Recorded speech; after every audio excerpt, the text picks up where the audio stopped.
उम्मीदों भरे पैर की खुशियों भरी शुरुआत। नमस्कार, सुप्रभात। मैं हूं आपके साथ वैभव राज शुक्ला। नई सुबह, नई आशा और गुड न्यूज का मॉर्निंग डोज लेकर मैं सरगम पंच श्रीवास्तव आप सभी के सामने हाजिर हूं। तो बिना रुके बिना थमे अगले 1 घंटे में होगी गुड न्यूज की मैराथन दौड़। लेकिन सबसे पहले नजर आज उन 5 खबरों पर डाल लेते हैं जिनमें है इंडिया के लिए शुभ समाचार।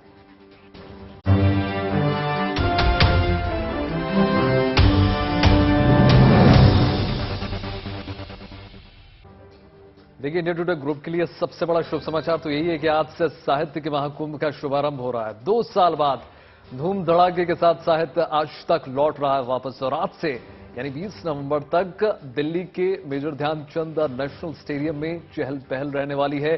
कैसी होने वाली है साहित्य के महाकुंभ की रंगत, आपको दिखाएंगे आज। बिल्कुल, और आज से अंतरिक्ष में भारत के नए युग का आगाज भी हो रहा है। आज देश का पहला प्राइवेट रॉकेट अंतरिक्ष में दाखिल होगा और इसी के साथ स्पेस में भारत का दबदबा और बढ़ जाएगा। तो कैसी है स्पेस में भारत की क्रांति की तैयारी, इसकी भी आगे करेंगे बात। देखिए, आज आपको काशी भी लिए जा रहे हैं हम, जहां की धरती पर दक्षिण भारत की संस्कृति का रंग सजने वाला है। कैसी है दक्षिण और उत्तर के सांस्कृतिक महामिलन की तैयारियां और तमिलनाडु से आए मेहमानों को किस गर्मजोशी के साथ काशी में उनका स्वागत किया जा रहा है, इसकी तस्वीरें आप तक होंगी। देखिए, बात फीफा वर्ल्ड कप की भी हम करने वाले हैं, जिसका आगाज 20 नवंबर से कतर में होने वाला है। लेकिन यहां से हजारों किलोमीटर दूर कोलकाता पर फीफा वर्ल्ड कप का बुखार चढ़ा हुआ है। कैसे फुटबॉल के महोत्सव की तैयारियों में मगन है पश्चिम बंगाल की राजधानी, इसकी तस्वीरें भी आपको आगे दिखाएंगे। बात देखिए, न्यूजीलैंड में यंगिस्तान की उस अग्नि परीक्षा की भी हम करने जा रहे हैं, जिसकी शुरुआत आज से हो रही है। आज पहले T20 मैच में टीम इंडिया की भिड़ंत जो है न्यूजीलैंड से सीधे तौर पर होने जा रही। क्यों? हार्दिक एंड कंपनी पर सबकी नजरें इस बार टिकी रहेंगी।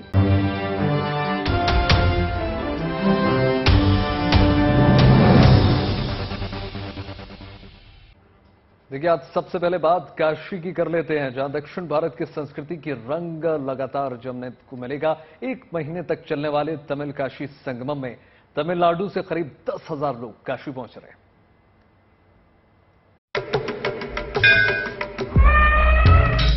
हम सभी स्थानों के लिए अपनेपन का भाव रखते हैं और सभी लोग हमारे अपने हैं।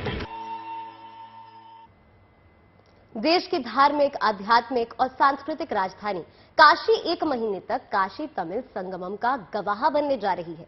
19 नवंबर को खुद पीएम मोदी इसका उद्घाटन करने वाराणसी आ रहे हैं। द्रविड़ संस्कृति के केंद्र बिंदु तमिलनाडु की संस्कृति, खान पान, गीत संगीत का काशी में सीधा साक्षात्कार होने जा रहा है।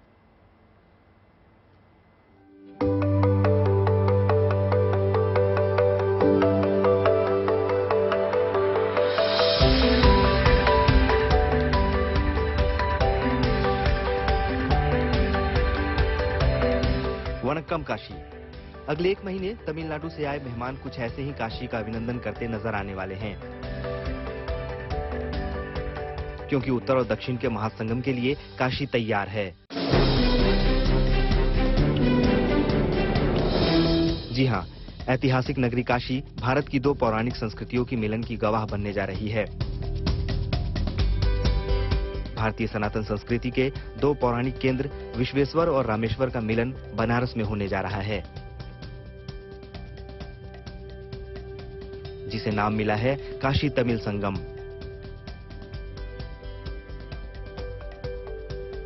बनारस के काशी हिंदू विश्वविद्यालय के एमपी थिएटर ग्राउंड में ये आयोजन 19 नवंबर से 16 दिसंबर तक चलेगा।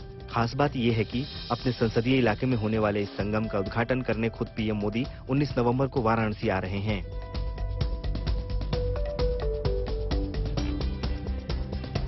काशी तमिल संगम में इस बार एक भारत श्रेष्ठ भारत की थीम है। इसी थीम पर काशी सज धज रही है। इस मौके पर उत्तर दक्षिण की संस्कृतियों, परंपरा, खान पान और शैलियों का संगम मन मोहने वाला है।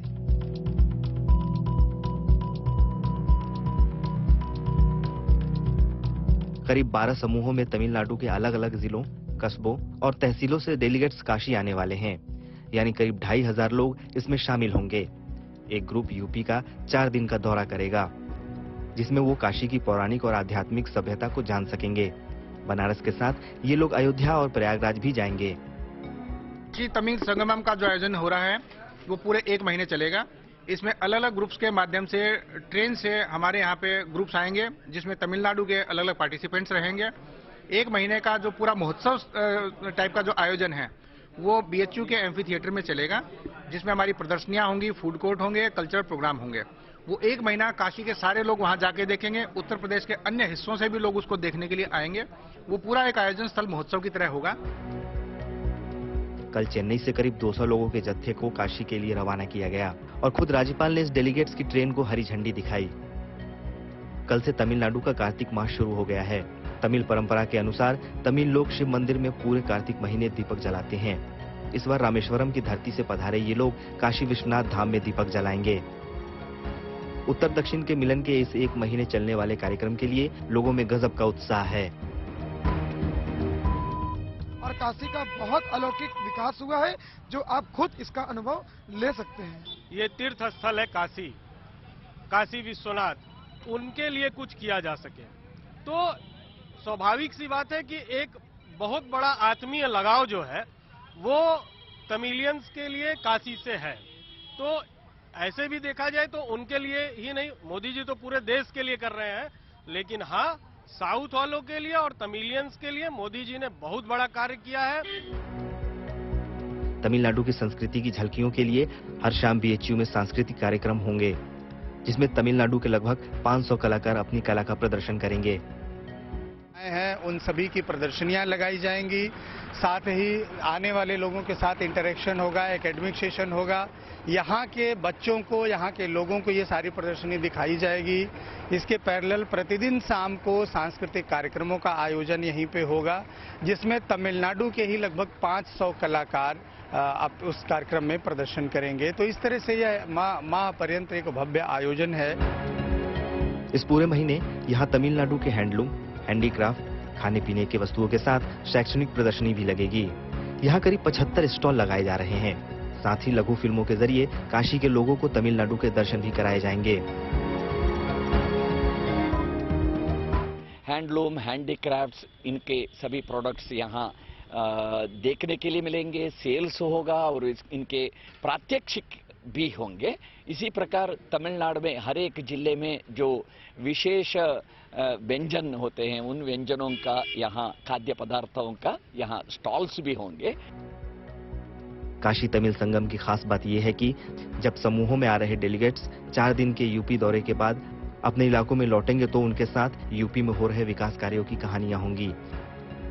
यही नहीं, ये तमिल भाषी एक तरह से यूपी के ब्रांड एम्बेसडर की भूमिका भी निभाएंगे।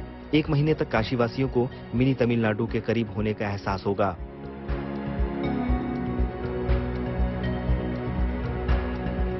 यूं तो काशी और तमिलनाडु का नाता बरसों पुराना है। यहाँ भी लघु तमिलनाडु बसता है।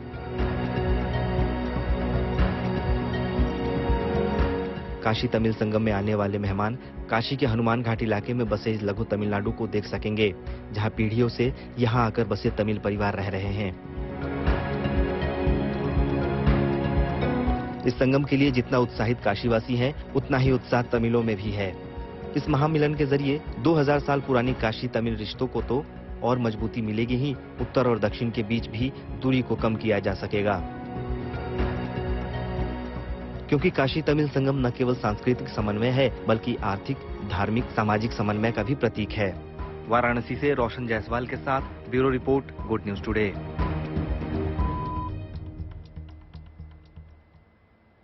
देखिए, बात काशी की हो रही है तो काशी में इस प्रकार के सांस्कृतिक कार्यक्रमों के जरिए और ज्यादा पर्यटन को बढ़ावा देने की कोशिश की जाती है। आपको याद होगा, काशी कॉरिडोर की तरह अब वैसा ही कॉरिडोर अयोध्या में भी राम जन्मभूमि मंदिर तक पहुंचने के लिए एक नए कॉरिडोर का निर्माण किया जा रहा है। इसे देखिए, 3 अलग अलग मार्गों के जरिए आपस में जोड़ा जा रहा है। श्री राम जन्मभूमि तक पहुंचने वाले इन मार्गों के प्रवेश द्वार पर एक भव्य गेट भी बनाया जाएगा और इनका नाम भी राम कथा के आधार पर रखा जाएगा। देखिए,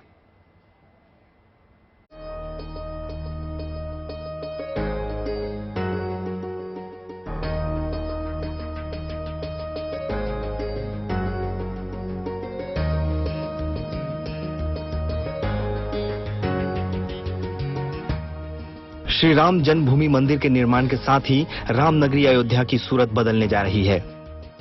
अब अयोध्या में भी वाराणसी के तर्ज पर श्री राम जन्मभूमि कॉरिडोर बनाया जाएगा।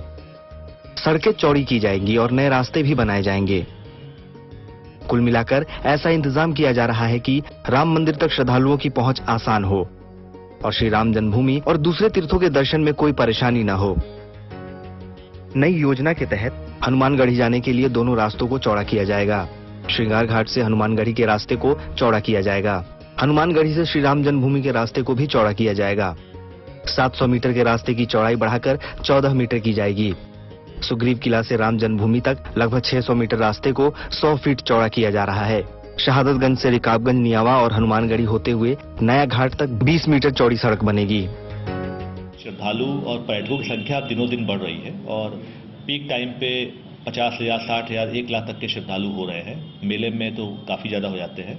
ऐसे में उनकी जो हमारी आवश्यकता है, जो उनकी सहूलियत है, उसको देखते हुए चौड़ी करके कार्य किए जा रहे हैं। अयोध्या प्रशासन के मुताबिक अयोध्या कॉरिडोर के तहत लखनऊ से शहादतगंज बाईपास होते हुए नया घाट अयोध्या तक जाने वाले मार्ग को रामपथ के नाम से जाना जाएगा।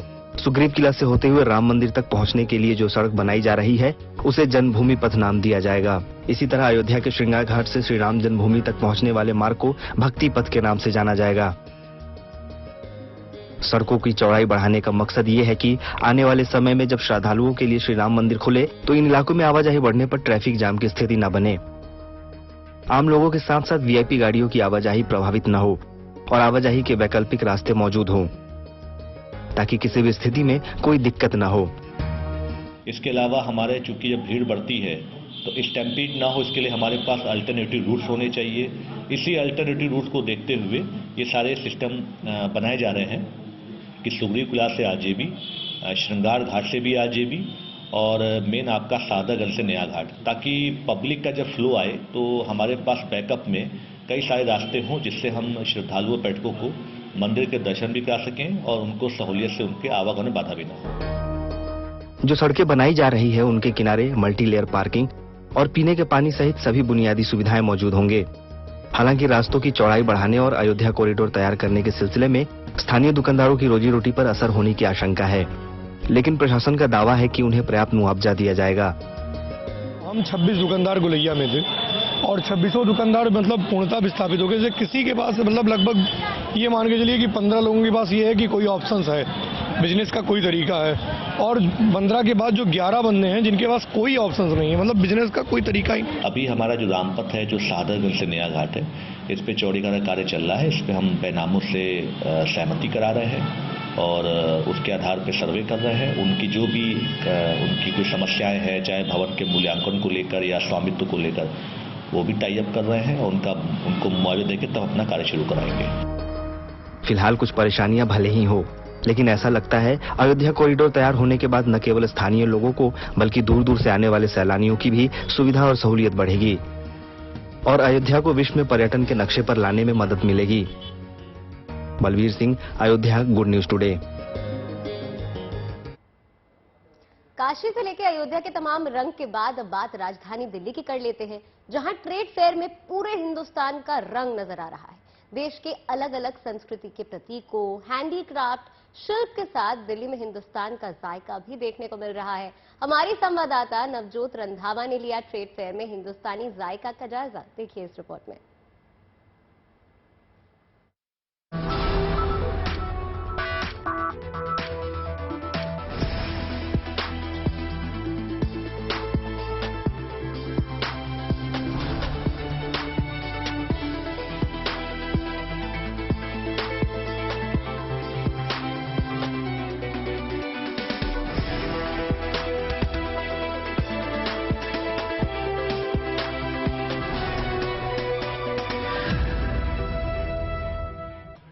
जाहिर सी बात है कि ट्रेड फेयर आएंगे तो खाना भी यहीं पे खाएंगे, क्योंकि घूमते घूमते भूख लग जाती है और यहाँ की जो खुशबू है वो अपने आप से आपको अट्रैक्ट करेगी। जम्मू कश्मीर पवेलियन और जम्मू कश्मीर फूड खाने में अगर आप इंटरेस्टेड हैं तो यहाँ पर आपका स्वागत है। क्या क्या चीजें दे रहे हैं यहाँ पर? मैम, यहाँ के जो जम्मू कश्मीर की जो स्पेशल खाने हैं, हमारे डोगरी खाने, कश्मीर के खाने, जो हमारा वहाँ का फेमस केसर का टी है, सैफरन टी है, ये देखिए इसकी मेघ बन रही है। ये इस तरह बनता है, इसको समोवर कहते हैं मैम।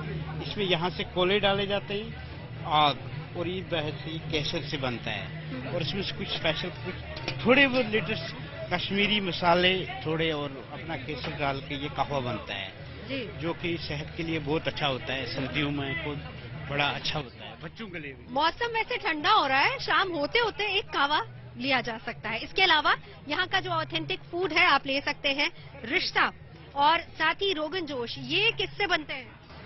मैम रिश्ता मीट बॉल होता है, बोनलेस मटन है। हाँ। ये मुगल और सैफरान से बनता है। अच्छा। जी। और रोगन जोश जो है कश्मीरी मिर्ची होती है उससे बनता है। उससे बनता है। वैसे कश्मीरी खाना बड़ा तीखा होता है, अगर आप बहुत स्पाइसी भी रखा है और मीडियम स्पाइसी भी रखा है। ये अच्छी बात है।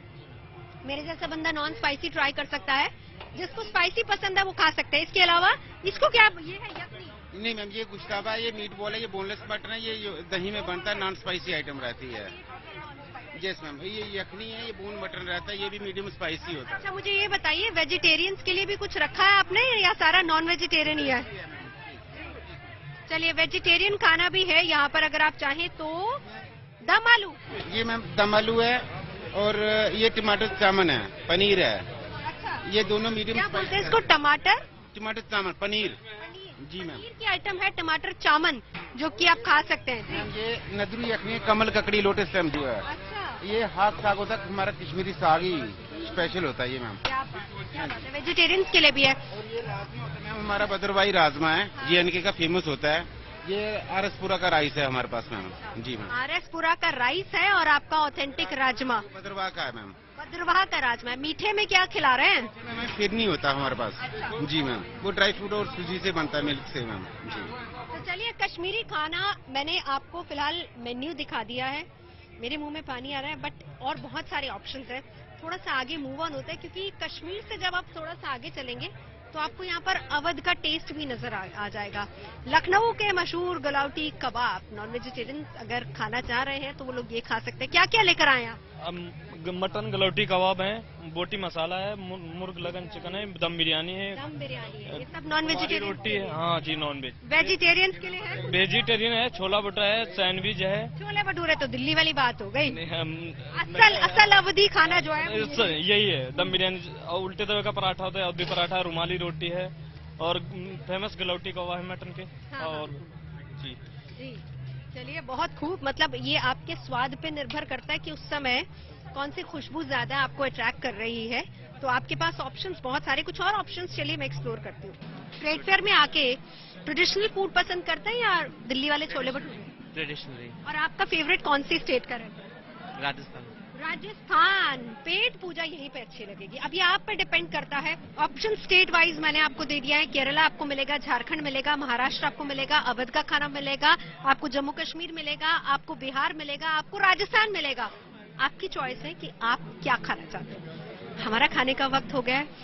खुशबू हमको बुला रही है और मैं अपने कैमरा पर्सन अभिषेक के साथ ट्रेड फेयर में खाना खाने जा रही हूँ। Bye bye. तो गर्मा गर्म जायकों के बाद कुछ और खबरों की बात हो जाए। देखिए, आज से भारत के स्पेस सेक्टर में नए युग की शुरुआत होने जा रही है। इसके जरिए पूरी दुनिया जो है हिंदुस्तान की ताकत को देखेगी। भारत के प्राइवेट सेक्टर का बनाया पहला रॉकेट विक्रम एस लॉन्च के लिए पूरी तरीके से तैयार है। यह बस कुछ ही देर में 11:30 बजे श्रीहरिकोटा से रवाना हो जाएगा और इस रॉकेट को हैदराबाद की कंपनी स्काई रूट एयरस्पेस ने बनाया है।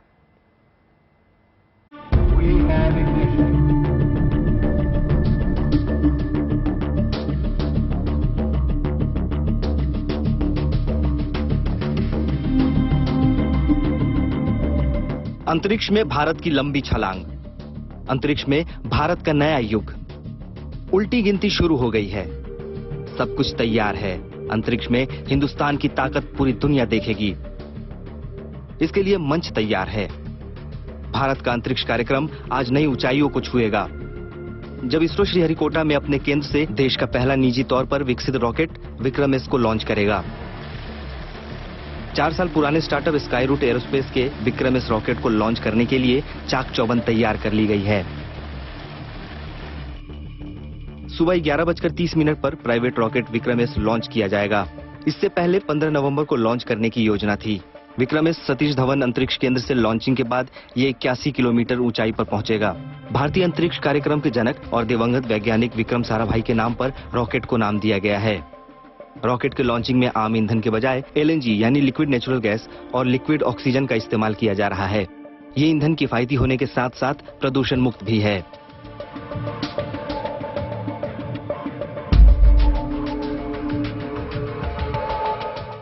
मिशन को प्रारंभ नाम दिया गया है। मिशन में 2 घरेलू और 1 विदेशी ग्राहक के 3 पेलोड को ले जाया जाएगा। चेन्नई के startup space kids, Andhra Pradesh के स्टार्टअप एन स्पेस टेक और आर्मेनिया स्टार्टअप बाजू में स्पेस रिसर्च लैब से जुड़े वो 3 पेलोड हैं। स्काई रूट का दावा है कि 6 मीटर लंबा रॉकेट दुनिया के पहले कुछ ऐसे रॉकेट में शामिल है जिसमें घुमाव की स्थिरता के लिए 3D प्रिंटेड ठोस प्रक्षेपक है। दरअसल ये एलन मस्क के स्पेसएक्स से पहले प्राइवेट रॉकेट को लॉन्च करने जैसा ही है, लेकिन यह एक तरह की टेस्ट फ्लाइट होगी। अगर इसमें सफलता मिलती है तो भारत प्राइवेट स्पेस कंपनी के रॉकेट लॉन्चिंग के मामले में न केवल दुनिया के अग्रिम देशों में शामिल हो जाएगा, बल्कि देश की स्पेस इंडस्ट्री में प्राइवेट सेक्टर की एंट्री को नई ऊंचाई देगा। Bureau report, good news today. चलिए अब आपको बताते हैं कि आखिर क्यों खास है स्काई रूट की ये सैटेलाइट लॉन्चिंग और कौन है वो चंदाना और नागा भरत जिन्हें भारत का एलन मस्क कहा जाता है। तो देखिए, स्काई रूट की स्थापना 12 जून 2018 में चंदना और नागा ने मिलकर की थी।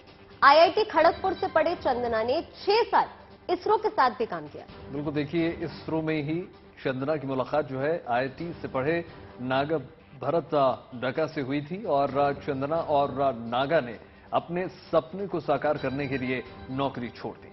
साल 2018 में चंदना और नागा भरत ने मिलकर स्काई रूट एरोस्पेस की शुरुआत की। स्काई रूट की क्षमताओं को देखकर तमाम निवेशक भी उनके साथ आगे आए। बिल्कुल, देखिए 2020 में कंपनी ने पहले लिक्विड ऑक्सीजन प्रोपल्शन का टेस्ट किया और उसके बाद सितंबर 2021 में स्काई रूट ने इसरो के साथ एक समझौता भी किया। समझौता किया और समझौते में तय हुआ कि रॉकेट लॉन्चिंग में इसरो स्काई रूट की मदद करेगा। देखिए, इसी साल कंपनी ने विक्रम 1 रॉकेट स्टेज इंजन की टेस्टिंग भी की है। आज देखिए, कंपनी देश के पहले प्राइवेट रॉकेट की लॉन्चिंग के लिए पूरी तरीके से तैयार है और स्पेस सेक्टर में भारत का दबदबा अगले कुछ दिनों में देखने को मिलेगा, क्योंकि देखिए ध्रुव, एस्ट्रोगेट, अग्निकुल जैसे तमाम जो स्टार्टअप स्पेस सेक्टर हैं उनमें उतरने वाला है। तो हिमाचल, उत्तराखंड और कश्मीर घाटी में ताजा बर्फबारी के बाद पूरे उत्तर भारत में भी ठंड और गलन की एंट्री हो चुकी है। पहाड़ों की बर्फीली हवाओं से मैदानी इलाकों में भी ठंड बढ़नी शुरू हो गई है। पारा जो है वो लुढ़क रहा है। ऐसे में सुबह और रात के वक्त लोगों को अच्छी खासी ठंड का अनुभव हो रहा है। 6 तस्वीरें आपके सामने टीवी स्क्रीन पर हम आपको दिखा रहे हैं। दिल्ली, शिमला, श्रीनगर, उत्तराखंड के बागेश्वर और चमोली और राजस्थान के फतेहपुर शेखावटी में सुहानी सर्दी की शुरुआत हो चुकी है। तो चलिए, इसी के साथ वक्त हो चला है आप सभी से अलविदा कहने का। और हाँ, जैसे कि हम खबर नहीं बदलते, नजर बदलते हैं। बिल्कुल, देश और दुनिया की तमाम पॉजिटिव खबरों के लिए जुड़े रहिए गुड न्यूज टुडे के साथ। नमस्कार।